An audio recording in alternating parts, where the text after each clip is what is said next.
Okay. My distinguished colleagues, I stand before you today with a heavy yet resolute heart.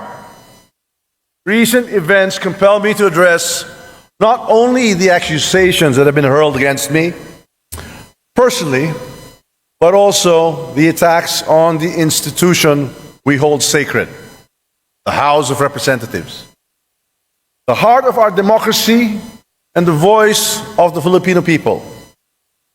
Let me begin with a matter that is both alarming and unprecedented. The Vice President of the Republic of the Philippines, Sara Duterte, admitted to contacting an assassin to kill President Ferdinand R. Marcos Jr., First Lady Luis Araneta Marcos, and myself. Let me be clear. Hindi na to biro. Hindi na to normal na panalita. Isa itong direktang banta sa ating demokrasya, sa ating pamahalaan, at sa seguridad ng bayan.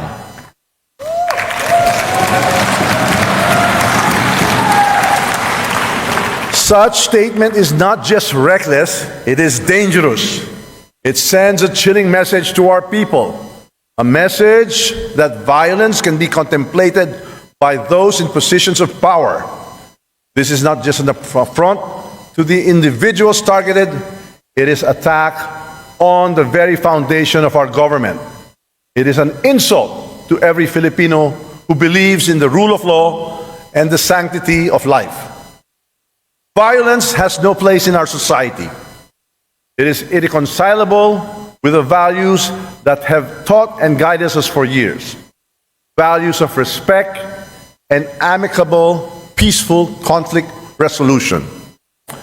We cannot let this pass as mere rhetoric.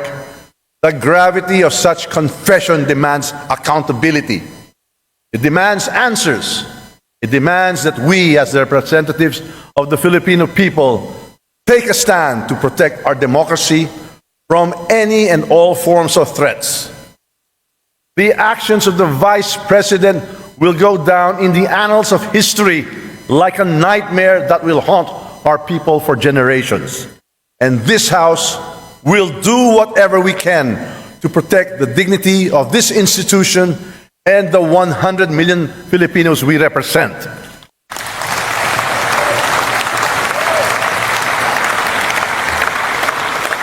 Now, let us address another serious matter.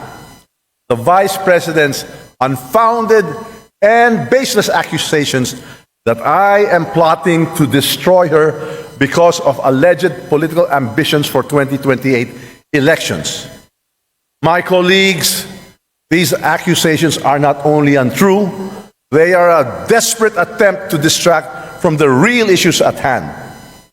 Malinaw ang katotohanan. Ang trabaho ko bilang speaker ay maglingkod, hindi manira. Ang politika na paninira ay hindi kailanman naging bahagi ng aking prinsipyo.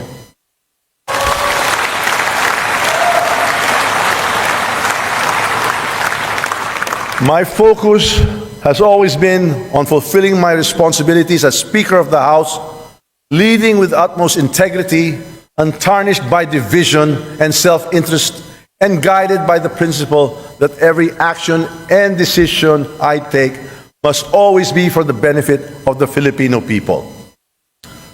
These unfounded accusations are not just about me. They are an affront to the House of Representatives.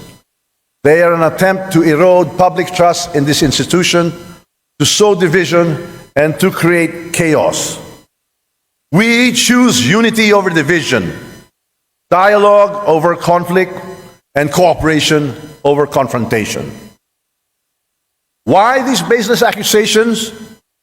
The answer is simple: to divert attention from the mounting evidence of fund misuse under her leadership at the Office of the Vice President and Department of Education. The issues surrounding confidential and intelligence funds, the questionable disbursements, and the lack of transparency demand answers. We will not tolerate and accept vague explanations and evasive responses. Kung wala kang itinatago, bakit hindi sagutin ang mga tanong? Karapatan ng taong bayan na malaman ang katotohanan. Accountability is not optional. Transparency is not negotiable. Those entrusted with public funds must be prepared to explain where it was disbursed and how these resources were utilized. Hindi ito personal. Ito ay usapin ng pananagutan at tiwala ng taong bayan. Instead of providing clarity, we have seen attempts to shift the narrative, to create distractions, and to fabricate stories. But let me remind everyone that truth is resilient. No amount of noise can drown it.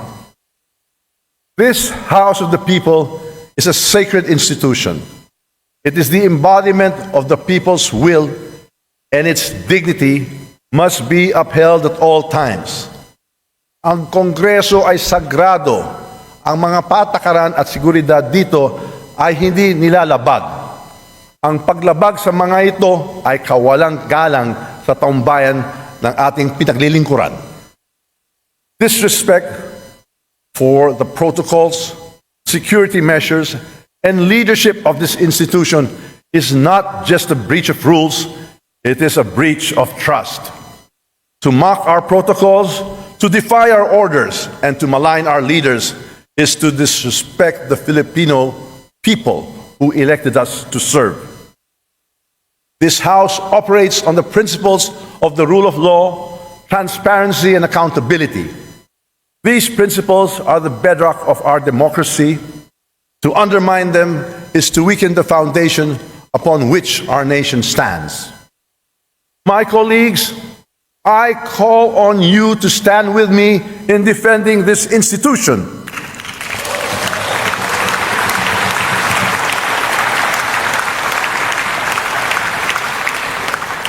Ipaglaban natin ang dignidad ng Kongreso.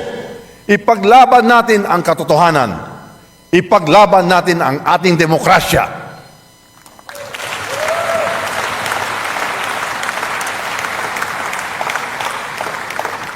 This is not about personal interests. It is about preserving the integrity of the House of Representatives and ensuring that it remains strong and a credible voice for the Filipino people.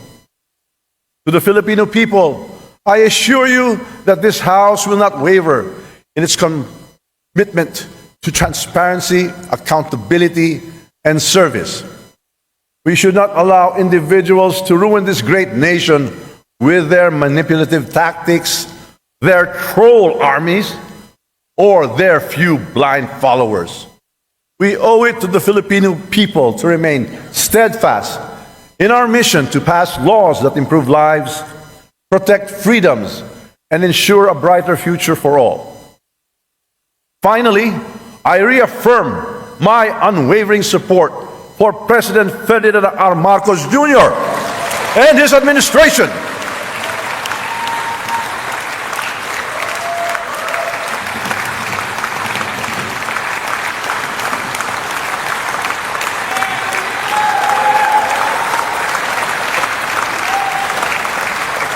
Together, we will continue to advance the reforms and policies that will lead us to economic recovery, national security, and a more equitable society. Ang laban na ito ay hindi tungkol sa akin, hindi tungkol sa inyo, kundi para sa ating bayan at sa kinabukasan ng bawat Pilipino. Let us rise above the distractions. Let us reject baseless accusations. Let us focus on what truly matters, serving the people and strengthening the institutions that uphold our democracy. Let us stay focused, steadfast, and committed to the great job we are doing. It is indeed my honor and privilege fighting this battle with and for all of you. Thank you, and may God bless the Philippines. Mabuhay ang Kongreso!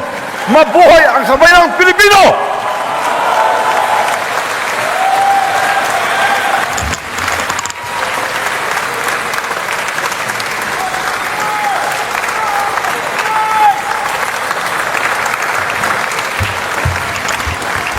Majority Leader. Mr. Speaker, I move to suspend session for a few minutes. Session suspended.